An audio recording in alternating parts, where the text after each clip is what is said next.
Assalamualaikum warahmatullahi wabarakatuh. Halo sahabat belajar. Hari ini kita akan belajar tentang indikator asam basa. Materi kimia SMA kelas 11 semester 2. Tujuan pembelajaran pada materi ini, kalian diharapkan mampu membedakan dan menganalisis larutan asam basa berdasarkan hasil percobaan dengan menggunakan indikator alami dan buatan.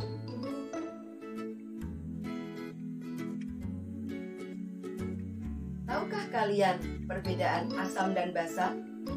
Perhatikan gambar berikut.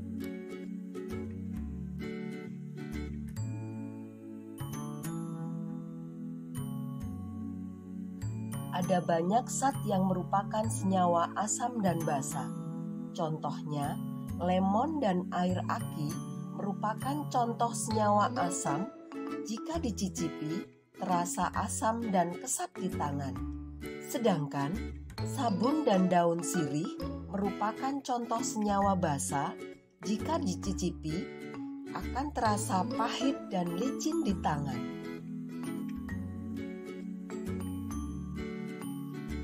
Bagaimana ya cara kita mengenali asam dan basa? Apakah harus kita cicipi atau kita pegang? Oh, tentu tidak. Karena semua zat tidak semuanya aman, bahkan berbahaya.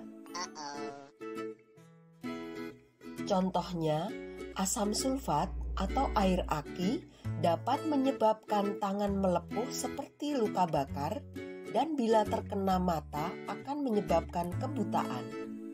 Sedangkan natrium hidroksida sebagai campuran pemutih dapat menyebabkan tangan gatal-gatal dan mudah terluka atau iritasi. Nah, bagaimana cara yang tepat untuk mengidentifikasi asam dan basa? Cara yang tepat yaitu dengan menggunakan zat petunjuk yang disebut indikator dan dengan pH meter.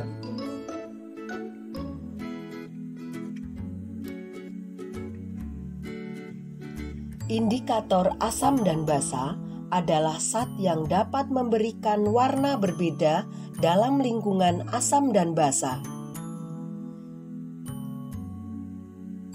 Jenis indikator ada dua macam, yaitu indikator alami dan indikator buatan.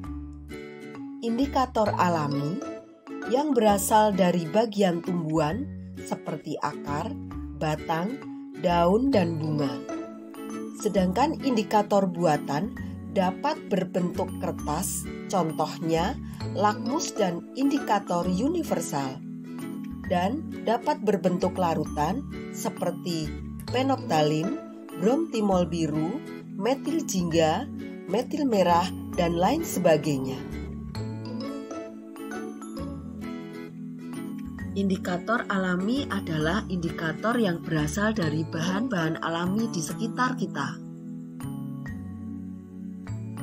Indikator alami yang sering digunakan contohnya kol ungu, kembang sepatu, kunyit, kulit manggis, wortel, dan lain sebagainya.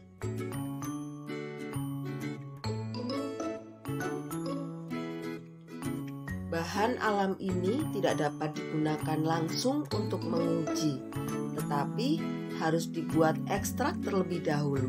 Caranya, yang pertama, digerus dan ditambah air, kemudian disaring. Cara yang kedua, direndam atau direbus dalam air panas, kemudian disaring. Ekstrak tersebut kemudian diteteskan pada sampel yang diuji dan hasilnya sebagai berikut. Secara umum, indikator alami akan menunjukkan perubahan warna pada senyawa basa dan tetap pada senyawa asam.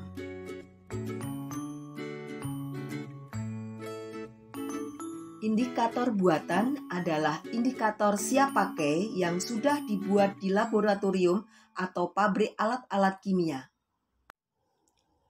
Kertas lakmus adalah indikator yang berupa kertas yang di dalamnya terkandung senyawa organik yang dapat berubah warna pada kondisi asam atau basa.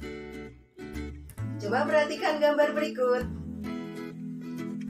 Penggunaan kertas lakmus sangatlah mudah, tinggal mencelupkan ke dalam larutan yang diuji, kemudian dilihat perubahan warnanya. Perhatikan tabel berikut. Pada larutan asam, lakmus merah dan lakmus biru akan menunjukkan warna merah.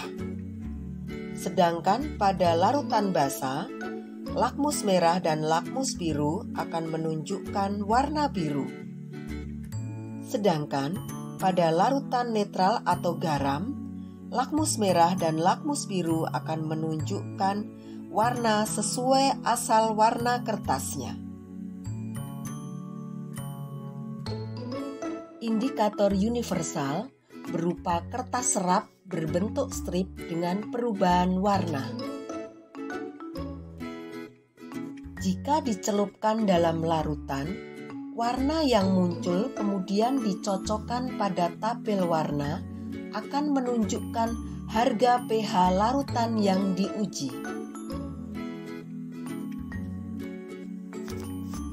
Indikator yang berbentuk larutan, contohnya seperti bromtimol biru, metil jingga, penoptalin, metil merah, dan lain sebagainya. Indikator tersebut memiliki trayek perubahan warna yang berbeda. Trayek pH adalah petunjuk perubahan warna indikator pada rentang pH tertentu. Perhatikan tabel berikut. Pada indikator bromtimol biru memiliki trayek pH 6,0 sampai 7,6 dan memiliki perubahan warna kuning sampai biru. Latihan soal. Diketahui data hasil pengujian kertas lakmus. Pertanyaannya, larutan manakah yang bersifat asam? Jawabnya, indikator lakmus baik merah maupun biru jika diuji dalam larutan asam akan berwarna merah. Hal tersebut ditunjukkan oleh data nomor 1 dan 3. Jadi jawabannya B. Diketahui trayek pH dan perubahan warna beberapa indikator. Jika suatu larutan diuji dengan indikator menghasilkan pH 4,4 sampai 6,0, maka warna yang muncul pada indikator adalah, jawabnya, dari perolehan data tersebut diperoleh pH sebesar 4,4 sampai 6,0, maka warna yang muncul adalah perubahan warna dari merah sampai kuning. Jadi, kemungkinan warna adalah jingga. Jawabannya C.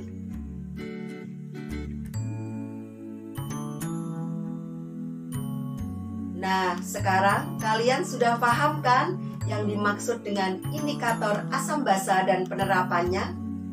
Sekian materi pada kali ini. Semoga ada manfaatnya. Selamat belajar. Belajar di mana saja, kapan saja, dan dengan siapa saja. Wassalamualaikum warahmatullahi wabarakatuh.